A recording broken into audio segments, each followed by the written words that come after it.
ইসলামী আন্দোলন বাংলাদেশের প্রাণপ্রিয় আমির আলহাজ হজরত মাওলানা মুফতি সৈয়দ মোহাম্মদ রেজাউল করিম পীর সাহেব চরমনায়ের বাড়িতে আর্মির মাধ্যমে সেখানে প্রায় 400 কোটি টাকা স্বর্ণ অলংকার, বিএনপির সদস্য ফর্ম সহ বিভিন্ন কিছু আপত্তিজনক আলোচনা ফেসবুকে এসেছে, বিভিন্ন সোশ্যাল মিডিয়াগুলোতে সেটা ভাইরাল করা হয়েছে।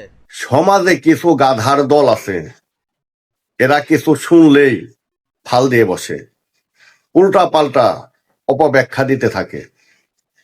সত্য না মিথ্যা সেটাকে যাচাই না করেই অপব্যাখ্যা আরম্ভ করে দিল যুক্তিবাদী।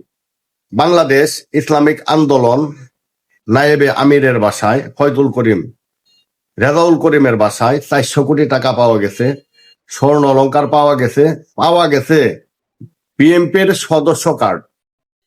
এই যে একটা অপপ্রচার ফেসবুক থেকে হয়েছে, এই খবর শুনেই আমরা ফাল দিয়ে বসি। হাইরে আমরা গাধার দল, একটু যাচাই করার চেষ্টাও করি না যে আসলে ঘটনাটা কতটুকুন সত্য, একটু যাচাই ফাচাই করি তারপর ফাল দেই। আমরা এতটাই বিবেকহীন হয়ে পড়েছি, চোখের সামনে কোনো কিছু দেখলেই ওইটাকে সত্য মনে করে বসি।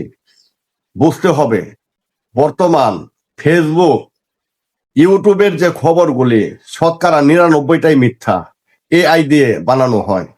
এগুলো আগে বুঝে শুনে তারপরে ফাল দিতে হবে। ধন্যবাদ।